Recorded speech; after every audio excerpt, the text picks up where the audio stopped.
माझ्या महाराष्ट्रातील बांधवांनो, भगिनींनो आणि मातांनो, नमस्कार.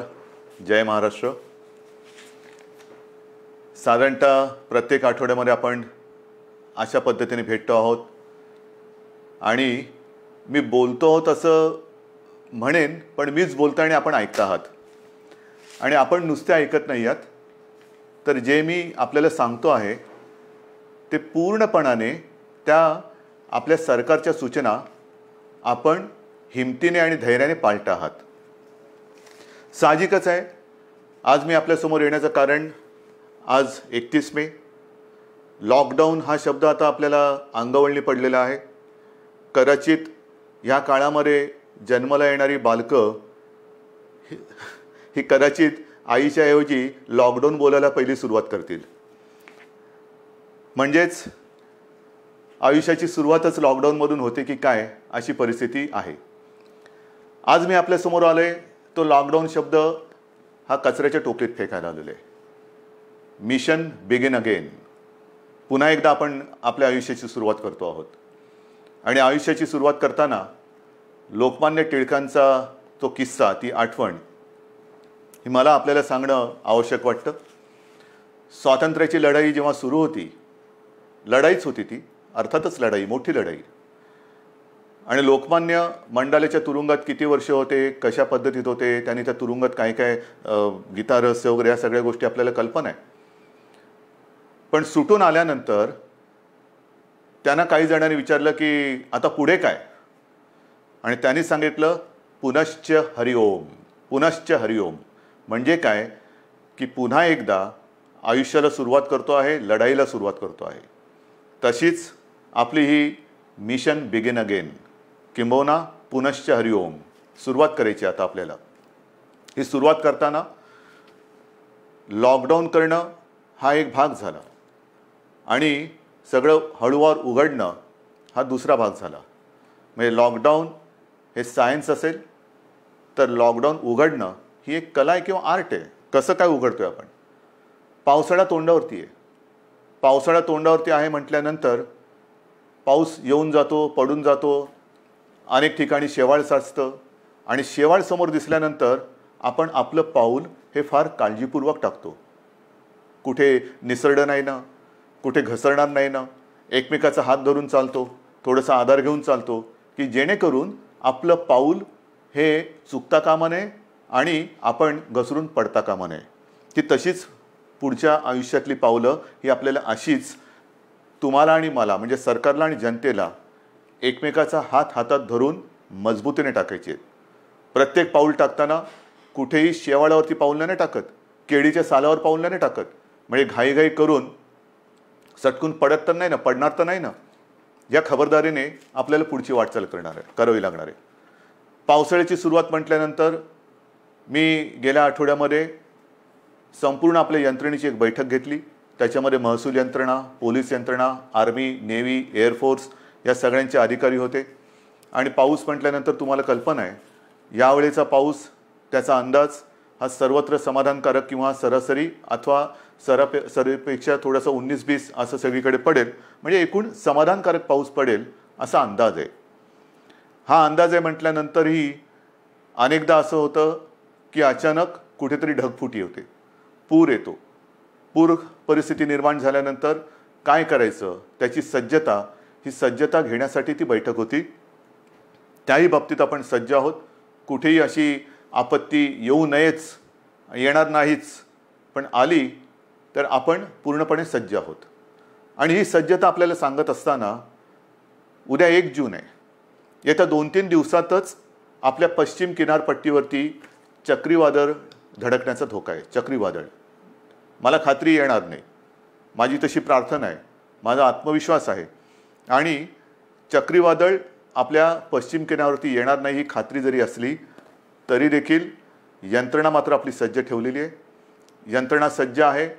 पश्चिम किनारपट्टी म्हणजे माझ्या सिंधुदुर्गापासून ते मुंबईपर्यंत आणि हा सगळा किनारपट्टा जो आहे, इथल्या सर्व लोकांना मी सांगतो आहे की आपण सुद्धा सज्ज राहा. असंही आतापर्यंत आपण घराबाहेर पडलेलो नाहीच आहोत, पण खास करून माझ्या मच्छीमार बांधवांना सांगतोय की तुम्ही येत्या एक 4-5 दिवसात समुद्रात जाऊ नका. कारण ते वादळ घोंगावत आहे, कुठे जाईल कसं जाईल दिशा अजून ठरलेली नाही आहे. आपल्या दिशेने येत आहे, ती दिशा बदलून ते दुसरीकडे जाऊही शकेल आणि ते जाईलही नक्की. पण आपण मात्र सज्ज राहिलं पाहिजे. आणि ही खात्री बाळगल्यानंतर, खात्री एक सज्जता आपली घेतल्यानंतर, दाखवल्यानंतर पुनश्च हरिओम म्हणजे काय, कारण केंद्र सरकारने त्यांची सूचनावली दिलेली आहे, काय काय करायचं काय करायचं नाही आणि कुठे कुठे कसं कसं काय काय आहे. पहिल्या प्रथम मी आपल्याला सांगू इच्छितो की कोरोनासोबत जगायला शिका, कोरोनाचा मुकाबला करता करता जगायला शिका. हे आत्तापर्यंत आपल्याला सगळ्यांना सल्ले देण्यात आलेले, सगळ्यांकडनं मी पण ऐकतोय, आपणही ऐकताय. पण हे ऐकताना जे मी यापूर्वी आपल्याला सांगितलेलं आहे की बाहेर पडताना तोंडावरती मास्क हा अनिवार्य आहेच, नक्कीच आहे. तोंडावरती मास्क लावणं अत्यंत अत्यंत गरजेचं आहे. हात सतत धुत राहणं हे फार महत्त्वाचं आहे.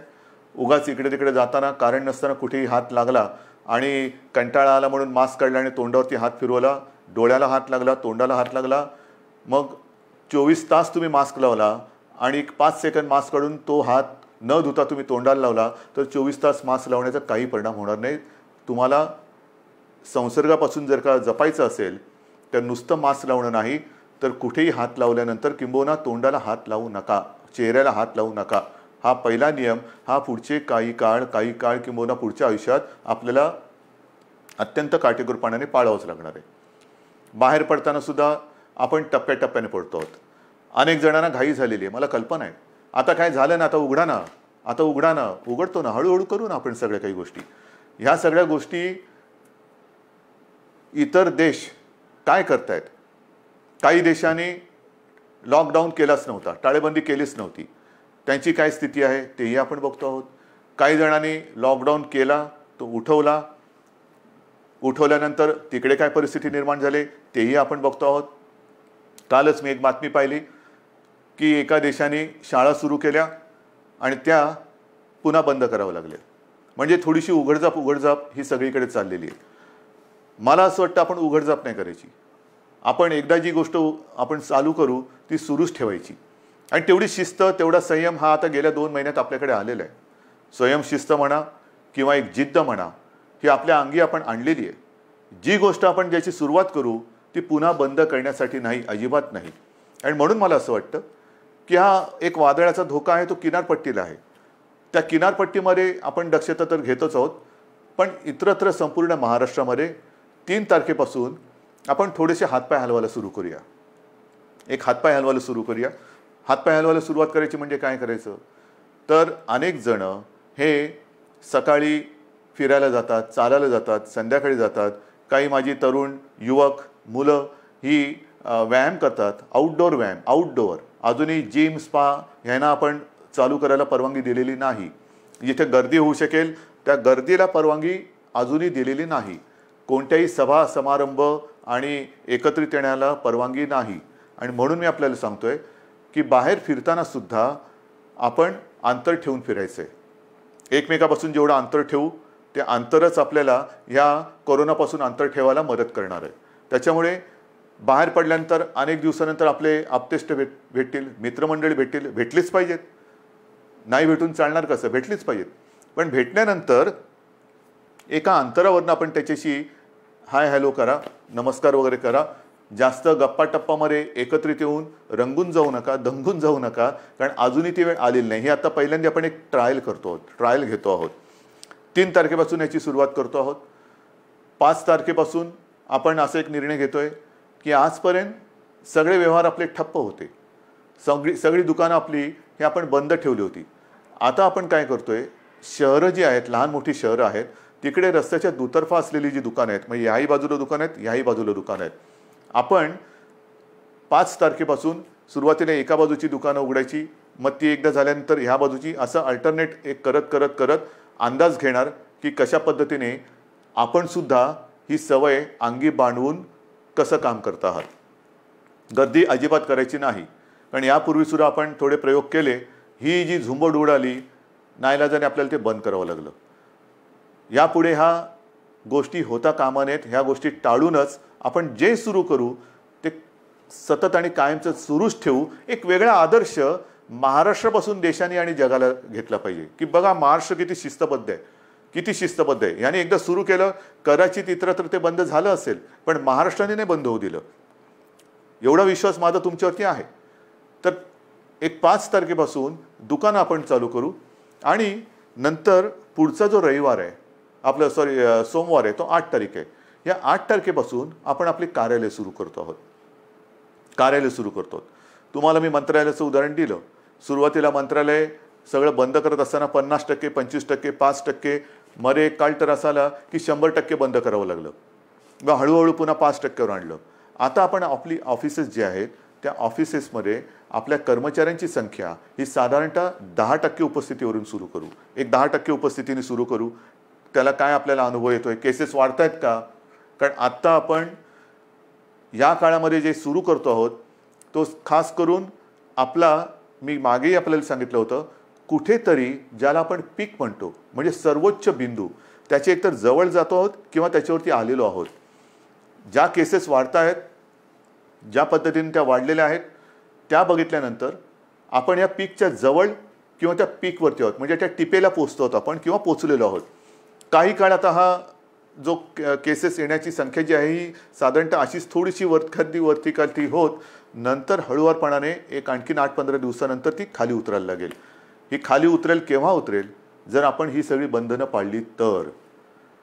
पुन्हा एकदा मी आपल्याला सांगतो की बाहेर पडताना आवश्यक ज्यांना नाही त्यांनी घराबाहेर पडू नका.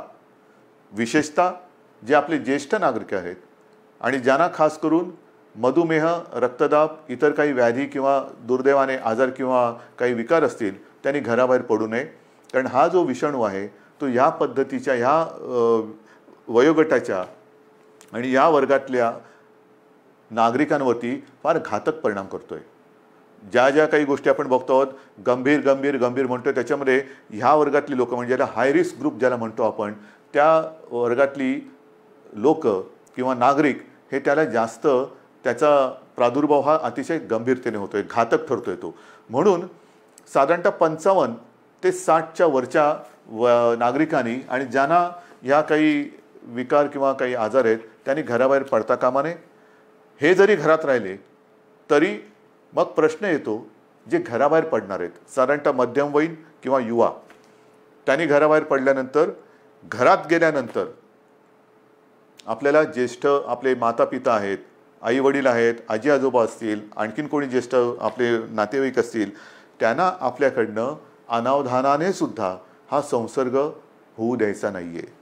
त्यानंतर ते घरात राहणार आहेत, आपण घराबाहेर जाणार, फिरणार आणि व्हायरस घेऊन घरात येणार. तर कृपा करून आपल्याकडनं अनावधानाने सुद्धा हा संसर्ग आपल्या वडीलधाऱ्यांना होणार नाही याची काळजी घ्या. घरात आल्याबरोबर आपले कपडे म्हणा किंवा आपण स्वच्छ हातपाय धुवून आंघोळ करून आणि एक अंतर ठेवून त्यांच्यासोबत राहिलं पाहिजे. कोणालाही कुठलंही लक्षण आढळलं, कारण याची लक्षणंसुद्धा मी आपल्याला सांगितलेली आहेत. सर्दी खोकला, कारण आता पावसाळा आलेला आहे, पावसाळा आला, सर्दी खोकला, ताप, थोडंसं थकवा, तोंडाची चव जाणं, नाकाचा वास जाणं, ही जी काही अशी लक्षणं आहेत ही लक्षणं आढळली तर ताबडतोब आपल्या डॉक्टरना किंवा दवाखान्यात तिकडे तुम्ही जायला पाहिजे. लक्षणं वेळेत ओळखून जर आपण उपचार सुरू केले तर बरे होणाऱ्यांची संख्यासुद्धा खूप आहे, मोठी आहे संख्या. म्हणजे ती संख्या जर का मी तुम्हाला सांगितली तर एक दिलासादायक नक्कीच ती संख्या आहे. आत्तापर्यंत आज महाराष्ट्रामध्ये केसेस किती आहेत? महाराष्ट्राचा विचार केला तर साधारणतः 65,000 केसेस आहेत. 65,000 केसेस. पण या 65,000 केसेस कशा आहेत? ह्या आपला पहिला रुग्णसुद्धा याच्यात धरला जातोय.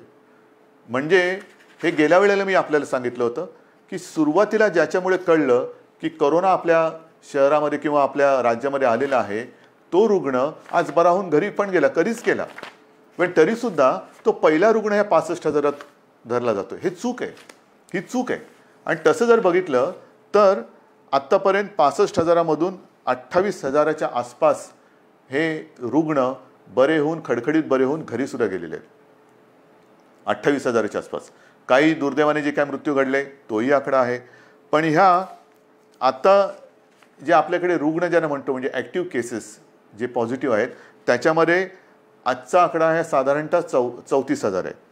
या 34,000मध्ये साधारणतः 24,000 रुग्ण हे असे आहेत की त्यांना कोणतीही लक्षणं नाही, त्यांना कोणत्याही औषधोपचाराची आज गरज नाही, ते आपल्या क्वारंटाईनमध्ये आहेत, काही पॉझिटिव्ह असल्यामुळे आयसोलेशनमध्ये आहेत. पण या 24,000मध्ये सुद्धा साधारणतः मध्यम ते थोडी तीव्र अशा लक्षणाचे आपल्याकडे साधारणतः 9,500 आहेत. म्हणजे महाराष्ट्राची परिस्थिती हाताबाहेर गेली, मुंबईमध्ये सगळी वातात लागलेली आहे, लष्कराला बोलवा, राष्ट्रपती राजवट लावा. त्यांना म्हणे हे आकडे बघा, हे आकडे बघा ना, हे आकडे बोलके आहेत. हे का आपण करू शकलो? 9,500 यांना साधारणतः मध्यम ते तीव्र लक्षणं आहेत आणि त्याच्यापैकी साधारणतः 1200 जण मात्र हे थोडे गंभीर आहेत. त्याच्यापैकी 200 जण हे व्हेंटिलेटरवरती आहेत. म्हणजे 65,000 जो आकडा आपण ऐकतो आहोत आणि बापरे महाराष्ट्रामध्ये काय चाललंय, मुंबईमध्ये काय चाललंय, काय सरकार काय काम करते की नाही आहे, तर 65,000 आकड्यामध्ये 28,000 घरी गेलेले आहेत आणि अतिगंभीर जर म्हटले तर 200 रुग्ण हे व्हेंटिलेटरवरती आहेत. आता व्हेंटिलेटरवरती सुद्धा जे आहेत यापैकी सुद्धा काही जण हे म्हणजे आत्ताचे नाहीत, आत्तापर्यंतच्या 65,000 मी बोलतोय, यापैकी काही जण व्हेंटिलेटरवरनं सुद्धा व्यवस्थित बरे होऊन घरी गेलेले आहेत. ही वस्तुस्थिती आहे. आणि म्हणून मला आजही असं वाटतं की जे काही आपल्याबद्दलचं एक चित्र किंवा महाराष्ट्राला बदनाम करण्याचं कारस्थान दुर्दैवाने काही आपली म्हणणारी माणसं करतात तेव्हा दुःख होतं. पण हे जरी खरं असलं तरी एका गोष्टीचं मला नक्कीच समाधान आहे की आपला विश्वास जो सरकारवरती आहे त्याच्यामुळेच सरकार हे काम करू शकतोय. आता जसं मी तुम्हाला दुकानांचं सांगितलं, मैदानाचं सांगितलं, ऑफिसचं सांगितलं, तसंच पुढच्या रविवारपासून आपण वृत्तपत्रसुद्धा घरपोच द्यायला परवानगी देतो आहोत. कारण आपली वृत्तपत्र वाचण्याची सवयच गेली, कारण सकाळ होते तीच आपली पेपर आणि चहापासून. तर पुढच्या रविवारपासून वृत्तपत्रांसुद्धा घरपोच पोचवण्याची आपण परवानगी देत आहे. पण ही परवानगी देताना एक गोष्ट मात्र दक्षता घ्यावी लागणार.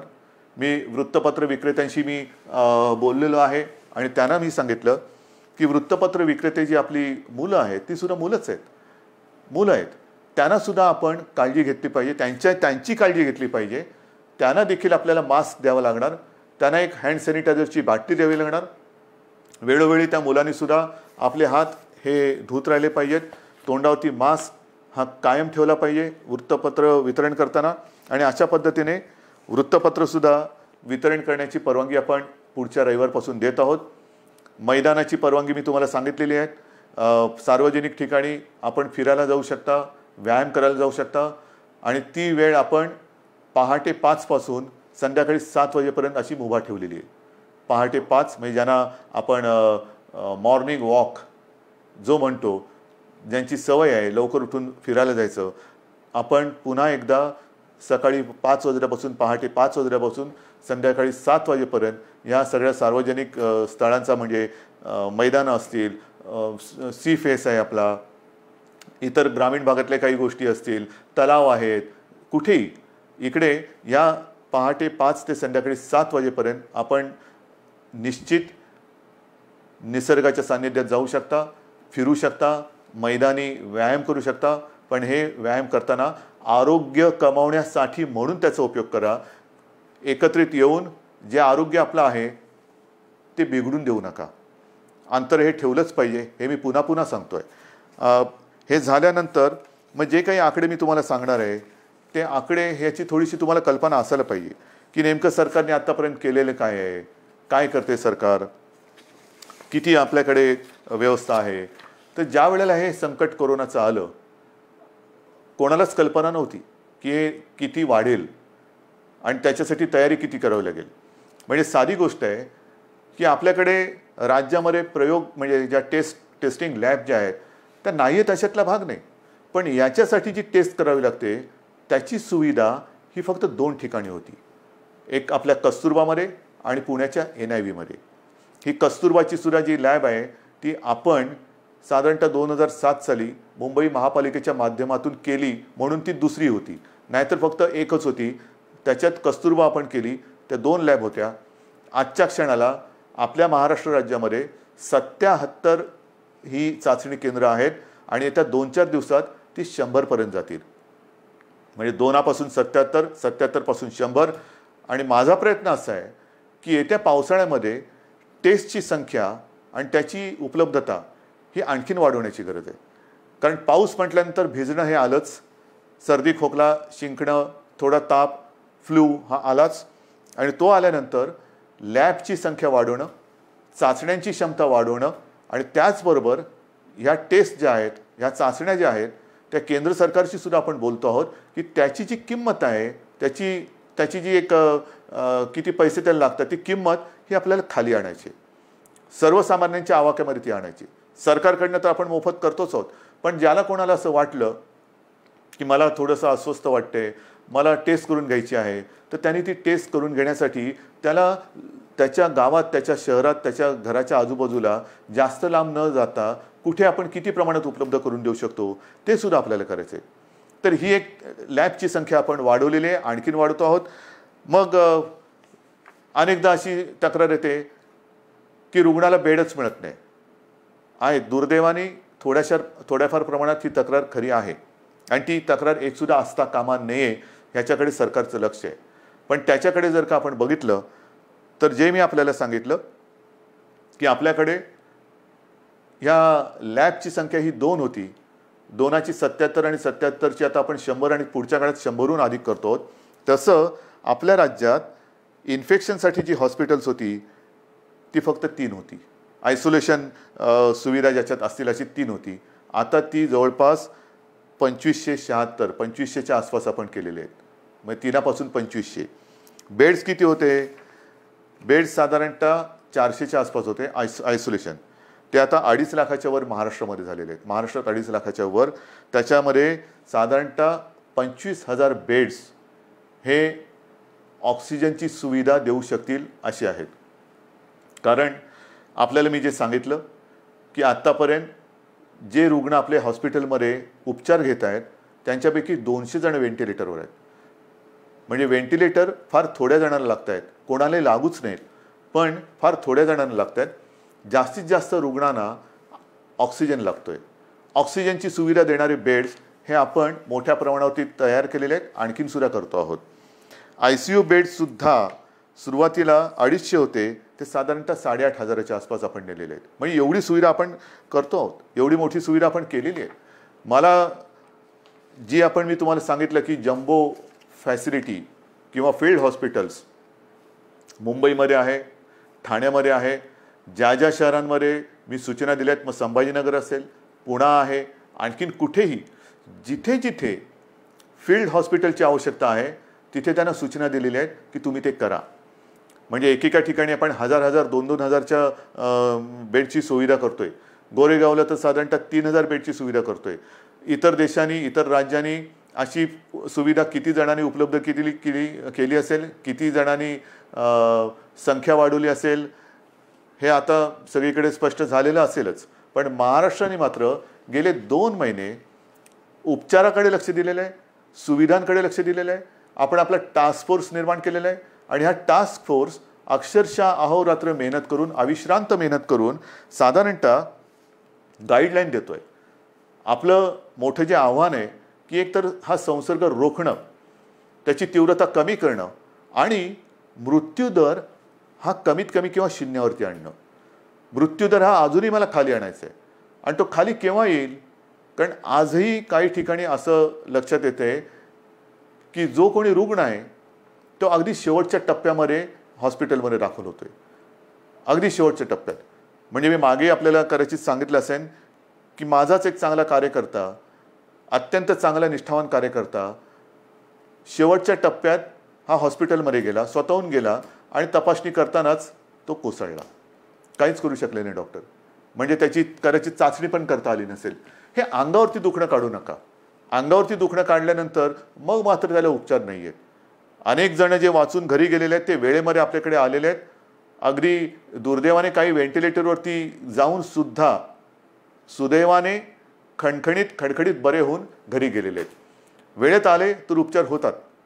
मी मागे सारखं मागे बोलतो, कारण या काही दिवसात एवढ्या जणांशी मी बोलतोय की नेमकं तुमच्याशी बोललो का इतराशी कोणाशी बोललो हे लक्षात येत नाही.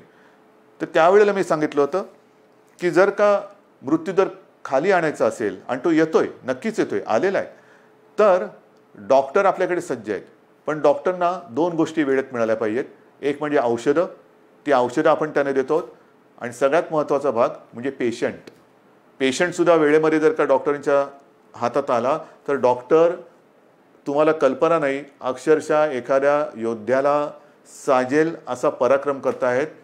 कोणत्याही टोकाला जाऊन त्याला वाचवण्याची शर्थ करतायत, आणि त्याला मी तर म्हणेन यशसुद्धा येते. आता ही आरोग्यविषयक तुम्हाला माहिती दिल्यानंतर साधारणतः एक महत्त्वाचा मुद्दा होता, तो म्हणजे इतर राज्यातले मजूर. या मजुरांना सुद्धा आपण आत्तापर्यंत 12 लाख, किंबहुना त्याच्याहून जास्त असेल, माझ्याकडे आकडा आहे माझ्याकडे, 12 लाखापेक्षा नाही, हे बघा, सुमारे 16 लाख मजुरांना रेल्वे आणि बसेसने आपण इतर राज्यात सोडलेली. सुमारे 16 लाख लोकांना रेल्वेतनं आणि बसेसमधून आपण परराज्यात सोडलेलं आहे. साधारणतः 800 ट्रेन्स, 11 लाखाच्या वरती. मी आज पियुष गोयलला धन्यवाद देतोय, कारण गेल्या वेळेला बोलले तर थोडंसं त्यांना राग आला होता. पण पियुषजी, आज मी तुम्हाला धन्यवाद देतोय, मुद्दामून धन्यवाद देतोय, कारण आपण त्यावेळेला ते मनावर घेतलं आणि खरंच तुम्ही ट्रेन्स उपलब्ध करून दिल्या. त्याच्यामुळे साधारणतः 11 लाखाच्या वरती, 11.5 लाखाच्या आसपास मजुरांना आपण त्यांच्या गावात, त्यांच्या राज्यात जाऊ दिले. एस टीने आपल्याला साधारणतः 42,000पेक्षा 42,500 एस टी बसेसद्वारे आपण 5.25 लाख मजुरांना राज्याच्या सीमेपर्यंत सोडलेले आहे. आणि याच्यावरती आपण आत्तापर्यंत मुख्यमंत्री सहायता निधीतून जवळपास 85 ते 90 कोटी रुपये खर्च केलेले आहेत. 85 ते 90 कोटी रुपये.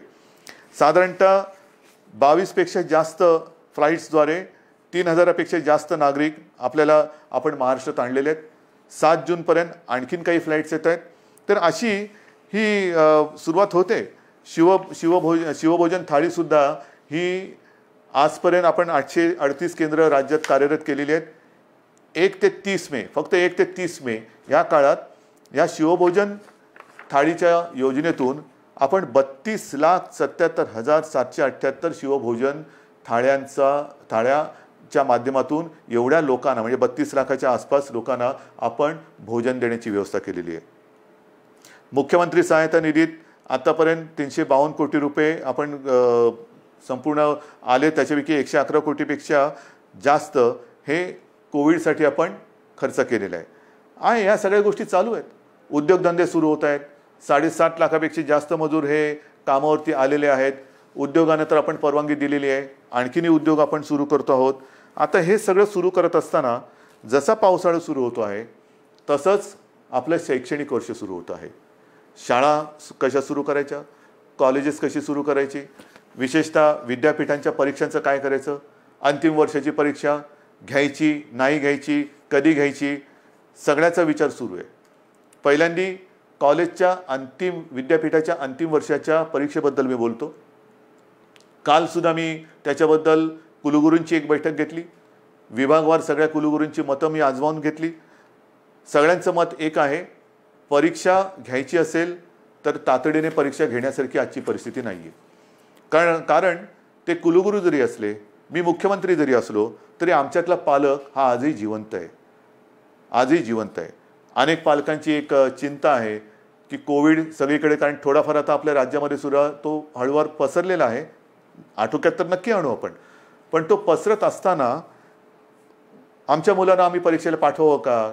काही लाख विद्यार्थी हे परीक्षेसाठी एकत्र येणार, किती अंतर ठेवणार, पेपर कसे वाटणार, पेपर तपासणार कसे, मग काय करायचं?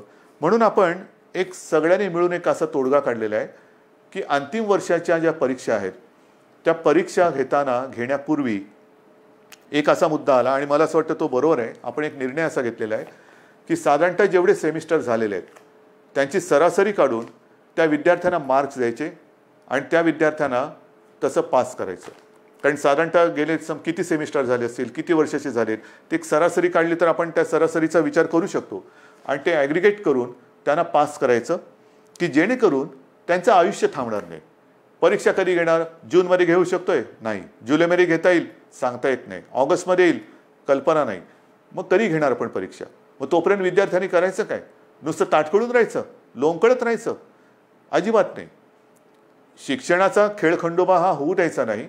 ज्या मुलांनी अंतिम परीक्षेपर्यंत आपला अभ्यासक्रम पूर्ण केलेला आहे, केवळ आत्ता परीक्षा घेऊ शकत नाही म्हणून त्या कॉलेजच्या उंबरठ्यावरती त्यांनी जर का त्यांना अडून ठेवलं तर तो उंबरठा पार करून ते आपल्या जगामध्ये प्रवेश कधी करणार? ते पाऊल कधी टाकणार?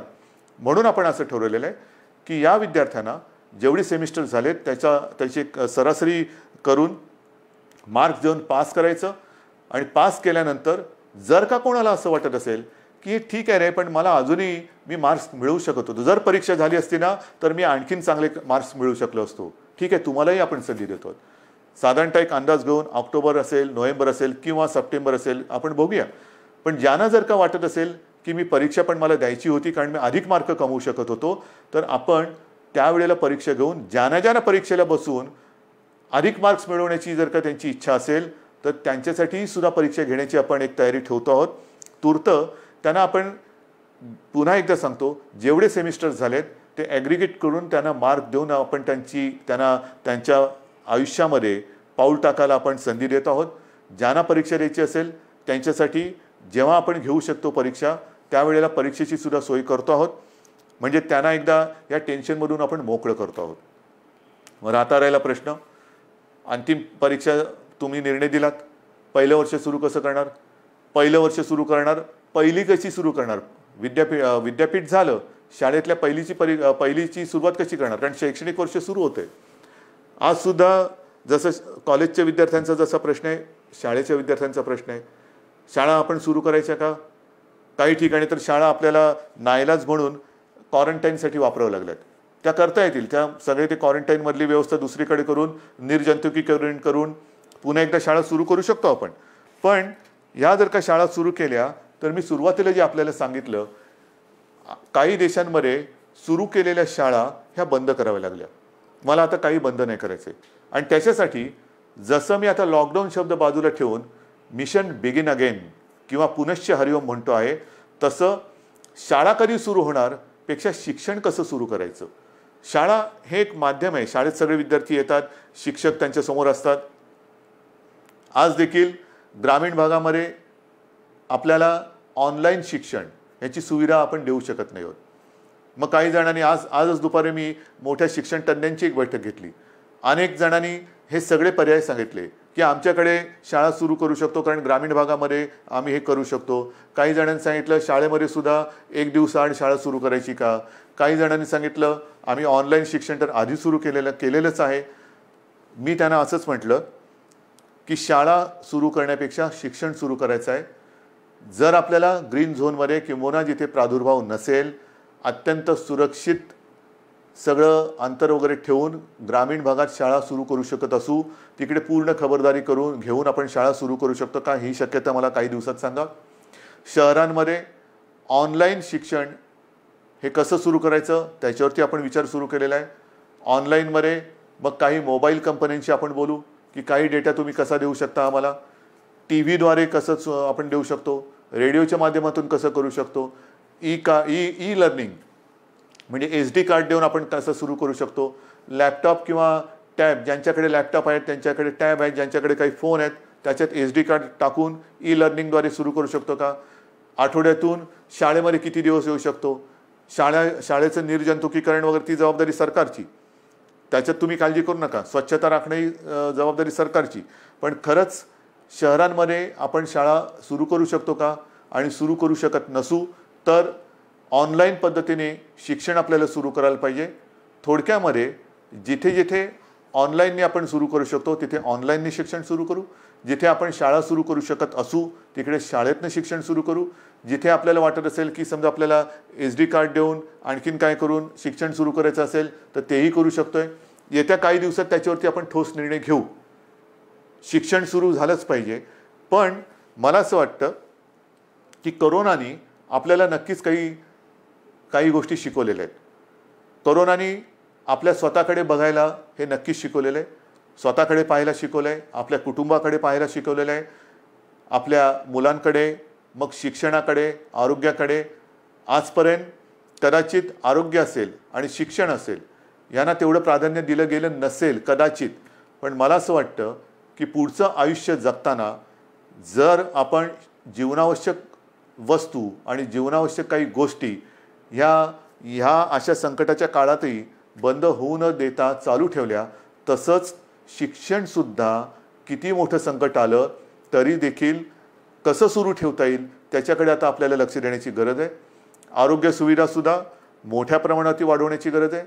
जसं आपण इकडे विशेषतः मुंबईपासून सुरुवात केली आपण, field hospitals, Bandra Kurla complex असेल, वरळीचे एक्झिबिशन ग्राउंड आहे, तिकडे मोठी फील्ड किंवा जम्बो फॅसिलिटी म्हणून हॉस्पिटल्स उभारली.